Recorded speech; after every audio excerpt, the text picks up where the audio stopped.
Hello friends, मेरे YouTube channel hello शिक्षा में आपका फिर से स्वागत है। तो आज मैं आप लोगों के लिए फिर से एक नए टॉपिक पर पाठ्य योजना लेकर आई हूँ। तो अगर आप मेरे चैनल पर नए हैं तो सबसे पहले तो आप चैनल को सब्सक्राइब कर लीजिए और साथ ही साथ बेल आइकन को भी प्रेस कर लीजिए, जिससे कि मेरे वीडियोज़ का नोटिफिकेशन आप तक पहुँच सके। और हाँ, अगर आपको वीडियो पसंद आए तो वीडियो को लाइक कर देना और इसे ज़्यादा से ज़्यादा शेयर कर देना। तो फिर चलते हैं, हमारा आज का टॉपिक शुरू करते हैं। आज का हमारा टॉपिक है सुभाषितानी, जो कि हमारी कक्षा 8 का एक चैप्टर है। तो फिर स्टार्ट करते हैं। सबसे पहले हम डालते हैं दिनांक। जिस भी दिनांक को आप ये पाठ्य योजना पढ़ा रहे हैं, आप यहाँ पर वो दिनांक डालेंगे। उसके नीचे आती है हमारी कक्षा, मतलब जिस कक्षा का आप पाठ्य योजना पढ़ा रहे हैं। तो ये कक्षा अष्टमी का है, इसलिए मैंने यहाँ पर अष्टमी डाला है। उसके नीचे आता है हमारा वर्ग, मतलब जो भी सेक्शन होता है हमारी कक्षा का, वो वर्ग आप यहाँ पर लिखेंगे। फिर उसके नीचे आता है हमारा विद्यालय का नाम, मतलब जिस विद्यालय में आप शिक्षण कार्य के लिए गए हैं, आप यहाँ पर उस विद्यालय का नाम डालेंगे। उसके बीच में हमारा आता है विषय। विषय जो कि हमारा संस्कृत है। अब ये जो मैंने सुभाषितानी लिया है, ये हमारे पद के अंतर्गत आता है, इसलिए मैंने यहाँ पर ब्रैकेट में पद्यम डाला है। फिर उसके नीचे आता है हमारा प्रकरणम, और जो कि हमें अभी नहीं डालना है, हमें यहाँ पर अभी ब्लैंक ही रखना है, क्योंकि प्रकरण हम तब डालते हैं जब हम स्टूडेंट से प्रस्तावना प्रश्न पूछते हैं और उनसे अपना प्रकरण निकलवाते हैं। तो अभी यहाँ पर हमें ब्लैंक ही छोड़ना है। फिर राइट हैंड पे हम डालेंगे अपना चक्र, यानी पीरियड। जिस भी पीरियड में आप पढ़ा रहे हैं, जैसे प्रथमा, द्वितीया, तृतीया, जो भी आपका पीरियड होगा आप वो यहाँ पर डालेंगे। दैन उसके नीचे आता है हमारा अवधि, मतलब जितने भी समय की आपकी पूरी क्लास होती है, यहाँ पर वो अवधि लिखी जाती है। फिर उसके नीचे हमारी हेडिंग आती है शिक्षण बिंदु, जिसके अंतर्गत आता है हमारा पहला पॉइंट सामान्य उद्देश्य यानी। सामान्य उद्देश्य यानी अर्थात सामान्य उद्देश्य। इससे अंतर्गत आप मिनिमम 4 से 5 पॉइंट्स और मैक्सिमम 8 to 10 पॉइंट्स लिख सकते हैं। मैंने यहाँ पर आपको 5 पॉइंट्स बताए हैं। देन उसके बाद आता है हमारा विशिष्ट उद्देश्य, यानी इसके अंतर्गत भी आप मिनिमम 2 पॉइंट्स और मैक्सिमम 4 to 5 पॉइंट्स लिख सकते हैं। तो मैंने यहाँ पर 3 पॉइंट्स आपको बताए हैं, जिसके अंतर्गत मैंने 2 पॉइंट्स लिए हैं। फिर इसके बाद आता है हमारा सहायक उपकरणानि, यानी शिक्षण सहायक सामग्री। इसके अंतर्गत आप उन सभी शिक्षण सामग्रियों को लिखते हैं जिसकी सहायता आप अपने 30 मिनट की क्लास में लेते हैं, जैसे कि शामपट्ट, सुधाखंड, मार्जनी, संकेत दृष्टि और आलेख पत्रम। मैं यहाँ पर इन सभी का प्रयोग पूरी कक्षा में करूँगी, इसलिए मैंने ये सभी लिखे हैं।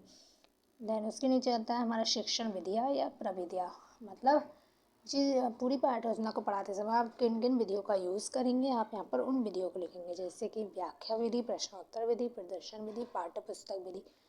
यहाँ पर मैं सभी विधियों का प्रयोग करूँगी, इसलिए मैंने ये सभी विधियाँ लिखी हैं। फिर उसके बाद हमारी हेडिंग आती है पूर्व ज्ञान। इसके अंतर्गत आप लिखते हैं कि छात्र सुभाषितानी विषय सामान्यता जानते हैं, मतलब छात्र जो है वो सुभाषितानी के विषय में सामान्य जानकारी रखते हैं। फिर नेक्स्ट जो हमारा आता है वो है प्रस्तावना प्रश्न। पूरी पाठ्य योजना के का यह मुख्य भाग होता है, और प्रस्तावना प्रश्न बनाते समय आपको हमेशा मुख्य 2-3 बातें ध्यान रखनी चाहिए। जैसे कि पहली बात तो ये होती है कि प्रश्नों के बीच क्रमबद्धता होनी चाहिए, अर्थात पहले प्रश्न के उत्तर से दूसरा प्रश्न, दूसरे प्रश्न के उत्तर से तीसरा प्रश्न, तीसरे प्रश्न के उत्तर से चौथा प्रश्न बनता है। इस तरीके से प्रश्नों के बीच क्रमबद्धता होनी चाहिए। और दूसरी बात ये कि आप यहाँ पर कम से कम 3 प्रश्न पूछकर और ज़्यादा से ज़्यादा 5 से 6 प्रश्न पूछकर अपना प्रकरण निकलवा सकते हैं।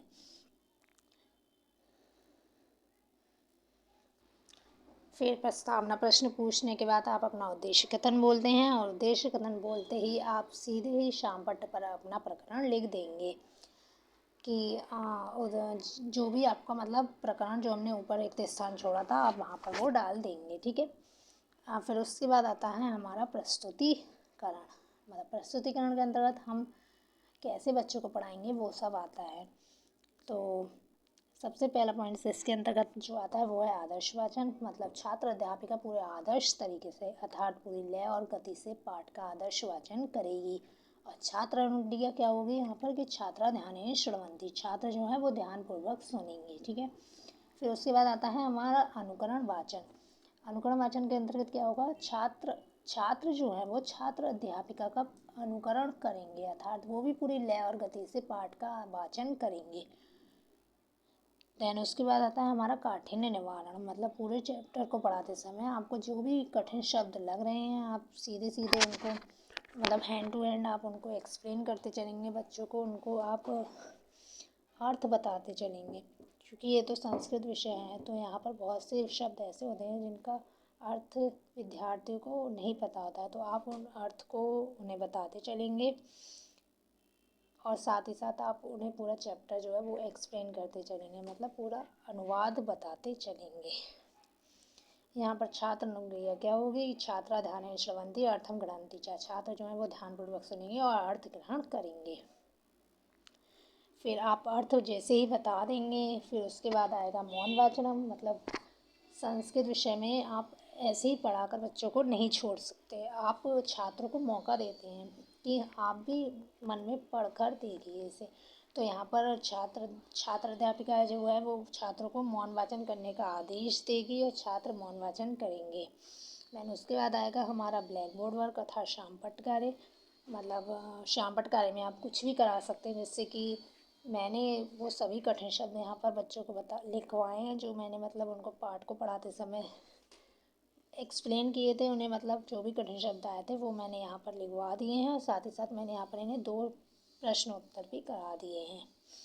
श्यामपट्ट कार्य के बाद श्यामपट्ट कार्य लेखनी निरीक्षण कार्य श्यामपट्ट कार्य करने के बाद छात्र अध्यापिका जो है वो श्यामपट्ट कार्य छात्रों को अपनी उस उत्तर पुस्तिका में लिखने का आदेश देगी और स्वयं वो उनका निरीक्षण करेगी। देन उसके बाद आता है हमारा पुनरावृत्ति प्रश्न। पूरे चैप्टर को पढ़ाने के बाद आप ये देखने के लिए कि छात्रों ने कितना ऑब्जर्व किया है, आप उनसे कुछ पुनरावृत्ति प्रश्न पूछेंगे जिनके छात्र उत्तर देंगे। फिर उसके बाद आता है हमारा लास्ट पॉइंट।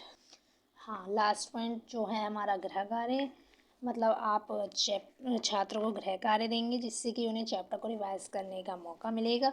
तो मैंने यहाँ पर छात्रों को विलोम शब्द दिए हैं, उन्हें मैचिंग करना है, मतलब मिलान करना है, आप जो चाहें आप वो दे सकते हैं। तो ये था हमारा आज का लेसन प्लान। आई होप आपको वीडियो अच्छी लगी हो, अगर अच्छी लगी हो तो प्लीज़ इसे लाइक कर देना और ज़्यादा से ज़्यादा शेयर कर देना। मिलती हूँ आपसे नेक्स्ट वीडियो में, तब तक के लिए बाय।